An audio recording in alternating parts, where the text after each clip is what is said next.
নমস্কার, সময় বাংলাতে আপনাদের স্বাগত। আপনাদের সাথে আমি প্রীতি। দেখে নেব আজকে কিছু গুরুত্বপূর্ণ সংবাদ।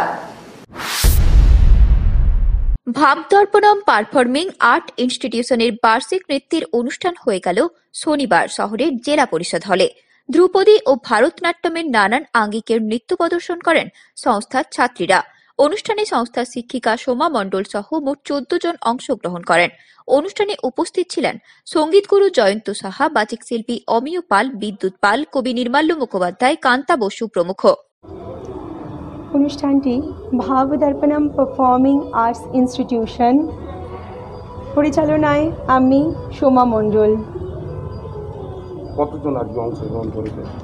আমরা মোট আমাকে নিয়ে 14 জন আমরা অংশগ্রহণ করেছি। আর অনুষ্ঠানটি সম্পূর্ণভাবে ধ্রুপদী ভারতনাট্যম নৃত্যের আঙ্গিকে আমরা এই অনুষ্ঠানটাকে সাজিয়েছি।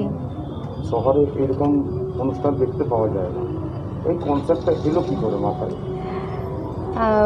আমার প্রথম নৃত্য শিক্ষা গুরু, যারা ভারতনাট্যমকে এক নতুন আঙ্গিকে আমার কাছে রূপ ধরিয়েছে, তারা হলেন আমার দাদার মতন রাজীব খান ও আমার গুরু শ্রীমতী অনসূয়া ঘোষ ব্যানার্জি। তাদের কাছ থেকে আমি ভারতনাট্যমের এক নতুন মাত্রা পেয়েছি। আবার পরবর্তী দিনে আমি আমার নৃত্য শিক্ষা আরও অগ্রগতির জন্য শ্রীমতী সুজাতা রামালিঙ্গমের কাছে তালিম নিচ্ছি। তো এই অনুষ্ঠানে বিশিষ্ট সঙ্গীত শিল্পী জয়ন্ত সাহা মহাশয়, বাচিক শিল্পী অমিয় পাল মহাশয়, বিশিষ্ট সাহিত্যিক কবি নির্মাল্য মুখোপাধ্যায় দাদা, ডিসিসিআই উমেন সেলের প্রেসিডেন্ট কান্তা বসু দিদি এবং রোসনারা খান মহাশয়া, এনারা উপস্থিত ছিলেন। আরও বিশিষ্ট গুণী ব্যক্তি উপস্থিত ছিলেন, কিন্তু আমি সবার নাম এই মুহূর্তে নিতে পারছি না। আমার নাম শ্রীমতী সোমা মণ্ডল।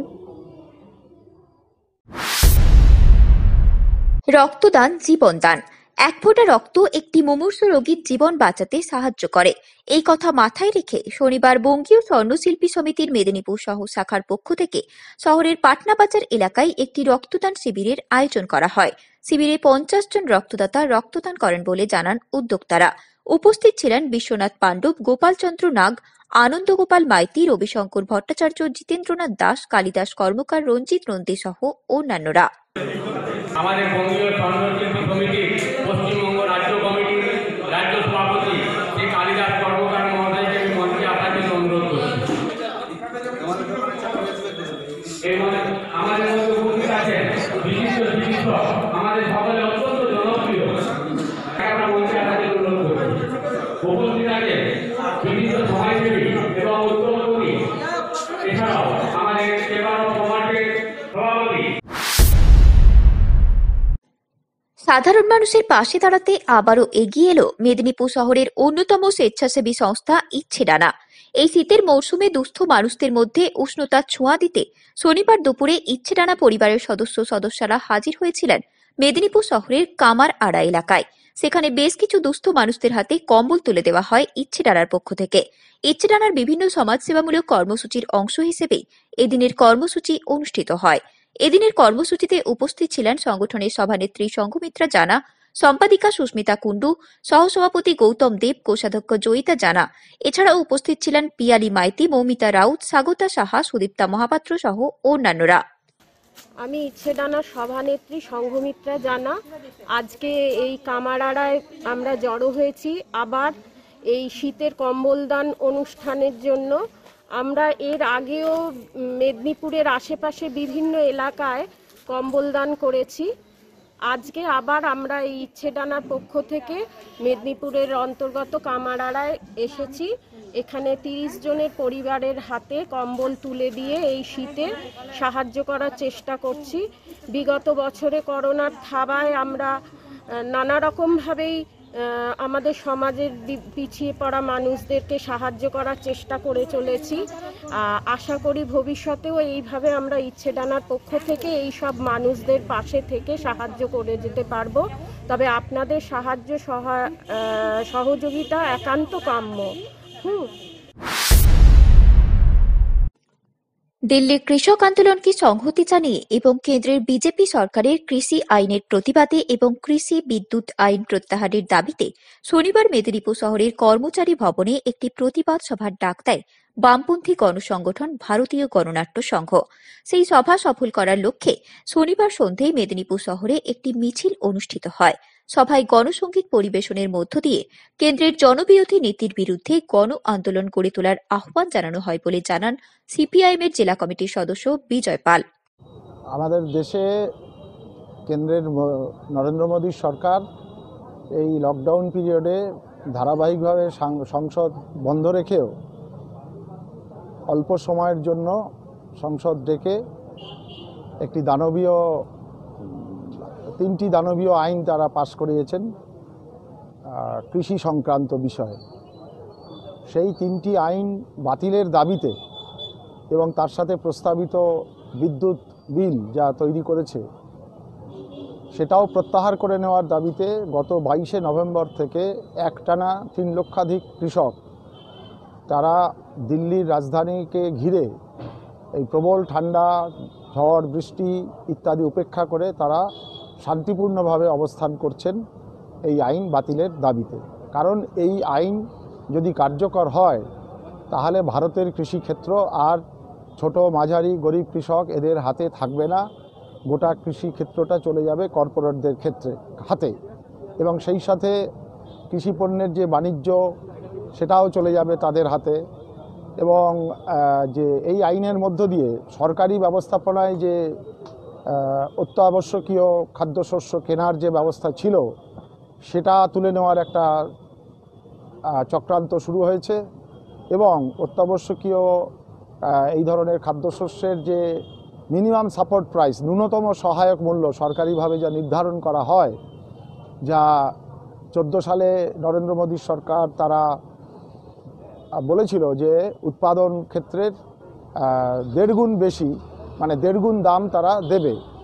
সেই জন্য স্বামীনাথন কমিশনের যে সুপারিশ ছিল যে এইভাবে এটা দিতে হবে, আজকে সেই মিনিমাম সাপোর্ট প্রাইস সেটাকেও এখান থেকে তুলে দেওয়ার ব্যবস্থা হচ্ছে। ফলে সব মিলিয়ে অন্নদাতা কৃষকরা তারা নিজের জমি হারাবে এবং তারা মুক্ত শ্রম নিয়ে আবার বাজারে এসে দাঁড়াতে বাধ্য হবে। এই ভয়াবহ আইনের বিরুদ্ধে যে লড়াই করছেন কৃষকরা, ইতিহাস দেখলে আমরা দেখব যে পৃথিবীতে কোনো গণ আন্দোলন, গণসংগ্রাম, কৃষক শ্রমিকদের যে সংগ্রাম, সেই সংগ্রামে শিল্পী সাহিত্যিকরা যদি না দাঁড়ায় তাহলে সে আন্দোলন কখনো সফল হয়নি। তার পরতে ইতিহাস রয়েছে, আমাদের দেশের স্বাধীনতা আন্দোলনের পর্বেও রয়েছে, এখানে তেভাগা আন্দোলনের পর্বেও আমরা দেখেছি অমর সব সাহিত্য সংস্কৃতির উপাদান সৃষ্টি হয়েছে।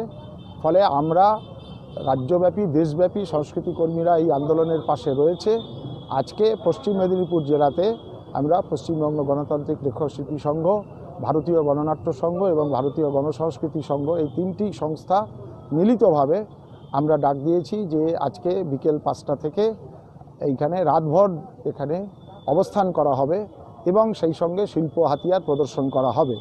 এখানে এখন অবধি আমরা যা দেখেছি তাতে শতাধিক শিল্পী তারা নাচ, গান, নৃত্য, আবৃত্তি ইত্যাদি পরিবেশন করবেন। তার সাথে আমাদের বিভিন্ন লোকআঙ্গিকের পরিবেশনও এখানে হবে। ফলে সব মিলিয়ে আমরা আশা করছি যে 250 শতাধিক শিল্পী এখানে নানাভাবে তারা অংশগ্রহণ করবেন। এর মধ্য দিয়ে আমরা এই আন্দোলনকে সংহতি জানাতে চাইছি, সহমর্মিতা জানাতে চাইছি, আমাদের কৃষকদেরকে স্যালিউট জানাতে চাইছি যে তারা যে লড়াই করছেন সেই লড়াইয়ের সঙ্গে দেশের আপামর জনসাধারণের সঙ্গে লেখক, শিল্পী, সাহিত্যিকরা তারাও তাদের পাশে আছে। এই উদ্দেশ্য নিয়েই আমরা আজকে এই কর্মসূচি নিয়েছি। শনিবার সংখ্যালঘু মোর্চার পক্ষ থেকে সংখ্যালঘু মোর্চার রাজ্য সভাপতি আলী হোসেন সাহেবের নেতৃত্বে হাওড়া গ্রামীণ জেলা নবনিযুক্ত সভাপতি শ্রী প্রত্যুষ মণ্ডলকে সম্বর্ধনা দেওয়া হলো। সভায় উপস্থিত ছিলেন হাওড়া গ্রামীণ জেলা মহিলা মোর্চা সভানেত্রী মামনি মালিক মহাশয়া এবং সংখ্যালঘু জেলা সভাপতি মাকসুদ আলী, সংখ্যালঘু মোর্চা সাধারণ সম্পাদক মিয়াজুল মল্লিক, আতিবুর রহমান কুরবান সহ অন্যান্য কার্যকর্তাগণ। উদ্দেশ্য এটাই যে প্রচুর পরিমাণে মাইনরিটির মানুষেরা এখন তারা ভারতীয় জনতা পার্টির সঙ্গে যুক্ত হচ্ছেন। আমার রাজ্য সভাপতি, মাইনরিটি মোর্চার রাজ্য সভাপতি মাননীয় আলিদা এসেছিলেন, তার সঙ্গে একটু সাক্ষাতের দরকার ছিল, কথা ছিল, এবং সামনে নির্বাচনে আমরা কীরকম প্রস্তুতি নেব সেই বিষয়ে আলাপ আলোচনা ছিল। দেখুন, গ্রামীণ জেলায় কাজ করতে আগে যা কাজ ছিল তার থেকে 10 গুণ বেড়েছে, আগামী দিনে 100 গুণ বাড়বে। আপনি দেখতে থাকবেন, শুধু দেখতে রহিয়ে ক্যাসে ক্যা হতা হয়। মাননীয় জেলা সভাপতি প্রত্যুষ মণ্ডল মহাশয়কে আমরা মাইনরিটি মোর্চার পক্ষ থেকে হাওড়া গ্রামীণ জেলার সংখ্যালঘু মোর্চার সমস্ত সদস্য এবং আমরা পশ্চিমবঙ্গ রাজ্য বিজেপির সংখ্যালঘু মোর্চা আমরা সবাই এসে নবনির্বাচিত জেলা সভাপতিকে আমি সংবর্ধনা জানালাম, অভিনন্দন জানালাম, নমস্কার জানালাম, কৃতজ্ঞতা জানালাম। সংখ্যালঘু মোর্চা বাংলার এবং হাওড়া গ্রামীণের সব কার্যকর্তারাই প্রত্যুষদার নেতৃত্বে আগামী 21 বিধানসভায় লড়বে, ভারতীয় জনতা পার্টির সব আসনে জিতবে। ধন্যবাদ। আপনাদের একটা সংবাদ এখনকার মতো এই পর্যন্তই। সঙ্গে থাকুন, দেখতে থাকুন সময় বাংলা।